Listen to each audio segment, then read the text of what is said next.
Bismillahirrahmanirrahim.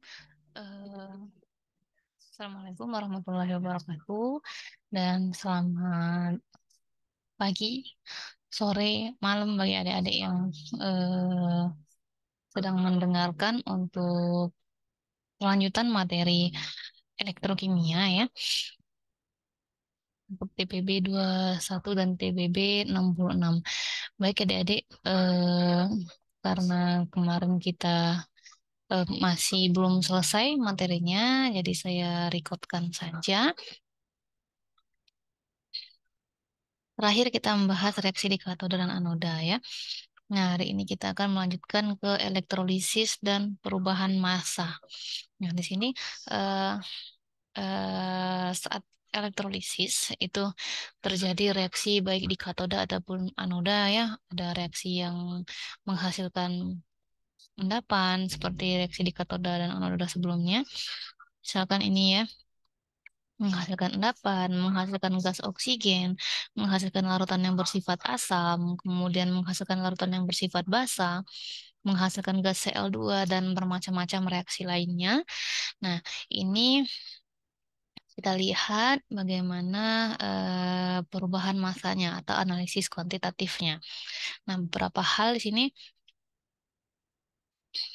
misalnya yang pertama berapa arusnya, berapa arus yang terlibat dalam proses tersebut. Kemudian berapa lama waktu yang dibutuhkan untuk elektrolisis. Lalu yang ketiga dari segi produknya.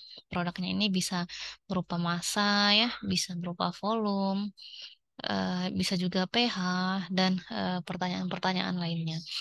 Nah, ini adalah rancangan untuk langkah-langkah lah ya, langkah-langkah untuk mengetahui dari proses elektrolisis ini nanti menghasilkan massa seperti apa gitu. Nah, ini dari arus dan waktu, kemudian kita ubah menjadi muatan ya dalam satuan coulomb, kemudian kita ubah lagi menjadi jumlah mol elektron, kemudian kita ubah mol elektron menjadi mol zat yang tereduksi ataupun yang teroksidasi, lalu kita ubah dari mol ini menjadi massa. Oke. Nah, mungkin adik-adik pernah belajar waktu SMA yang rumusnya W sama dengan E kali I kali T per eh, 96.500. Nah, seperti ini ya. Yang di awal pernah kita lihat rumusnya sebelum materi kimia ini ya, setelah penyetaraan reaksi redox sudah kita lihat ada persamaan-persamaan di sana. Saya coba ulangi dengan singkat lagi ya. Nah, ini sebenarnya masuk ke hukum Faraday ya, adik-adik ya, masuk ke hukum Faraday. Hukum Faraday ini adalah yang W sama dengan E dikalikan F, hubungan antara massa dengan arus ya, hubungan antara massa dengan arus di sini. Nah, kemudian hmm, eh, lalu untuk apalagi di sini kita lihat W sama dengan E dikalikan dengan F dan F itu sendiri ya. Itu bisa kita cari dengan I dikalikan T per 96.500. Lalu ini mungkin kemudian I dikalikan T itu sama aja dengan Q ya. Dan Q ini bisa juga kita nyatakan dengan N dikalikan dengan F. Seperti itu. Dengan N ini adalah jumlah mol elektron. Nah, kemudian ada I. Nah, di sini adalah arusnya. T ini adalah waktu dalam detik. Q ini adalah muatan. Eh, ini persamaan yang atas ini masanya itu bisa kita tentukan dengan E dikalikan dengan F. E dikalikan dengan F itu bisa kita ubah menjadi E dikalikan I dikalikan T per 96.500. Itu. Kemudian E itu sendiri adalah berat ekivalen. Berarti jumlah AR-nya dibagikan dengan jumlah molnya, mol elektronnya. Ya. Berarti AR kali I kali T per Ini mol elektron ya. Jumlah elektron yang terlibat, jumlah elektron, saya ganti E saja, dikalikan dengan 96.500. Mungkin ini rumus yang akan kita gunakan nanti ya, adik-adik. Oke, kita langsung masuk saja ke soalnya. Di sini, berapa banyak kalsium yang dihasilkan sel elektrolitik dari lelehan CaCl2 jika arus 0,452 ampere dialirkan melalui sel selama 1,5 jam. Nah, di sini eh, tidak diberitahukan elektrodanya apa, kita anggaplah elektrodanya inert ya. Artinya kita punya lelehan CaCl2 liquid, dia akan mengion menjadi Ca2 plus ya, tambah 2 Cl min. Nah, kemudian kita tentukan siapa yang bereaksi di katodanya. Katoda reaksinya itu adalah reduksi.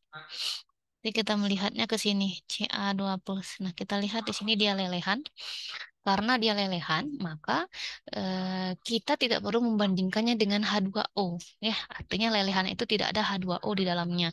Maka kita bisa langsung menuliskan Ca2 plus ditambah 2 elektron untuk mengimbangi muatan Ca-nya menjadi Ca solid. Nah, Ca inilah yang ditanyakan berapakah masanya. Ya, massa Ca. Maka tidak perlu lagi kita lanjutkan dengan menuliskan reaksi di anoda. Cukup sampai reaksi di katoda saja. Oke, kalau begitu kita lihat kembali di soal kita diberikan data apa saja. Ada arusnya 0,452 ampere. Kemudian ada waktunya 1,5 jam.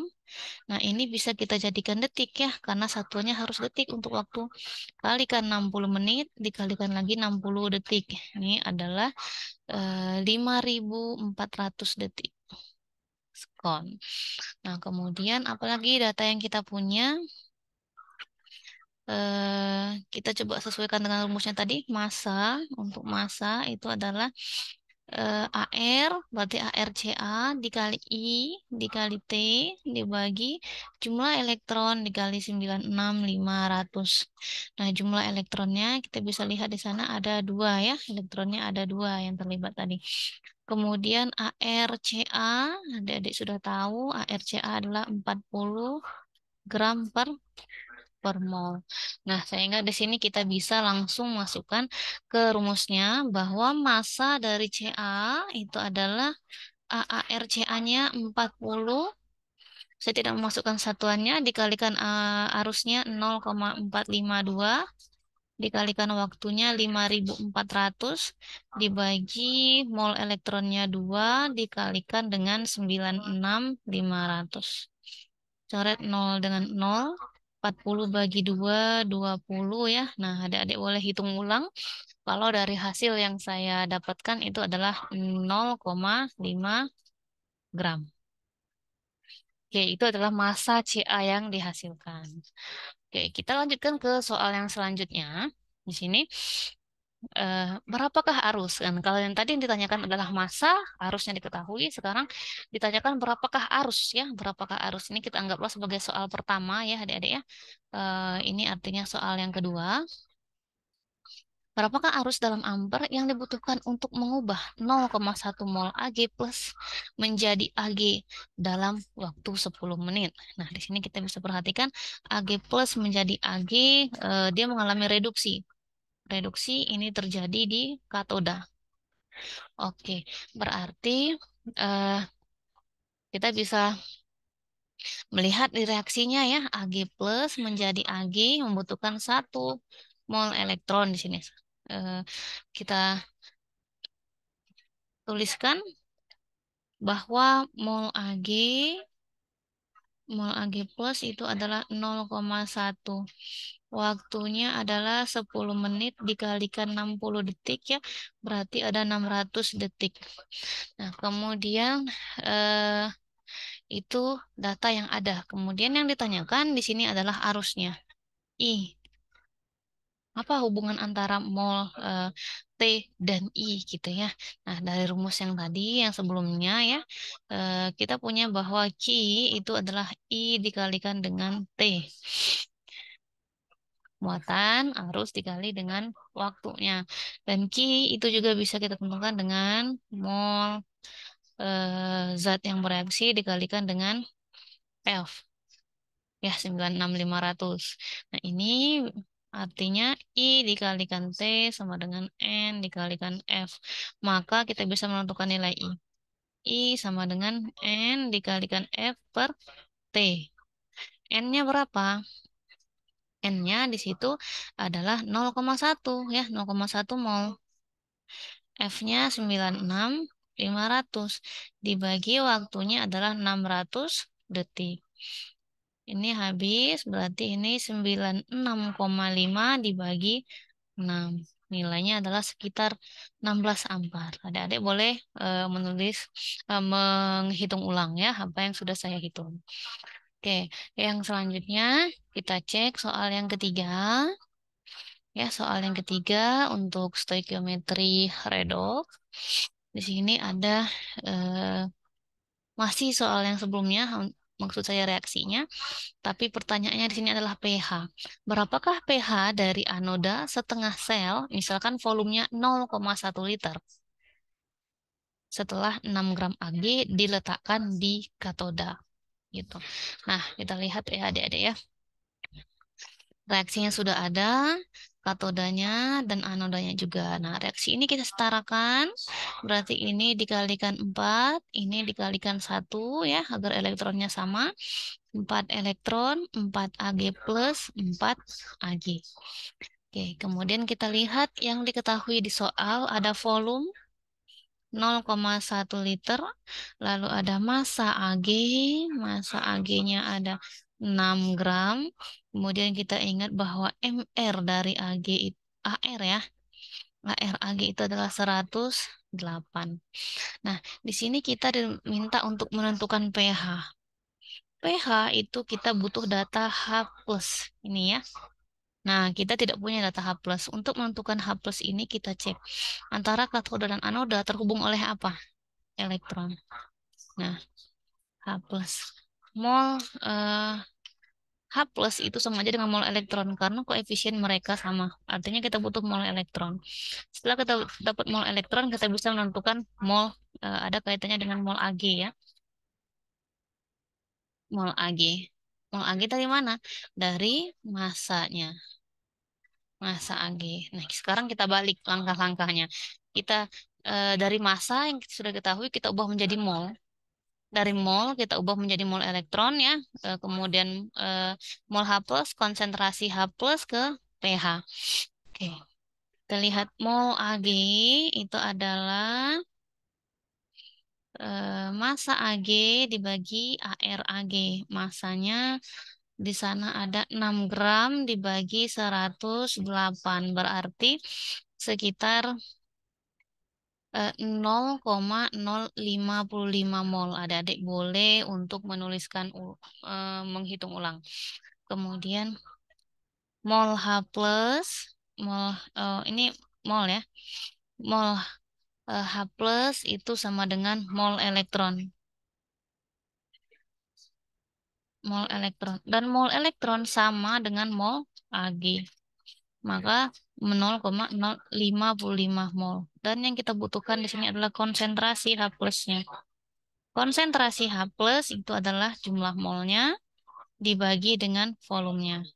0,055 mol dibagi volumenya 0,1 liter berarti itu adalah 0,55 atau 5,5 kali 10 pangkat min 1. Lalu kita bisa menentukan pH-nya min log konsentrasi H plus. Berarti min log 5,5 kali 10 pangkat min 1 yaitu 1 min log 5,5. Nah, ini ya jawabannya. Atau kalau kita jadikan desimal ini sekitar 0,25. Oke. Itu adik-adik untuk materi yang belum kita bahas di elektrokimia ya, sel elektrokimia. Kita cukupkan sampai di sini untuk rekaman perkuliahannya. Untuk yang selanjutnya akan saya kabarkan. Jadi, terima kasih adik-adik semuanya. Selamat belajar dan selamat mempersiapkan diri untuk UAS. Kemudian jangan lupa berdoa agar nanti nilainya bisa mendapatkan yang terbaik. Saya akhiri. Wassalamualaikum warahmatullahi wabarakatuh dan selamat pagi, sore, dan malam. Terima kasih.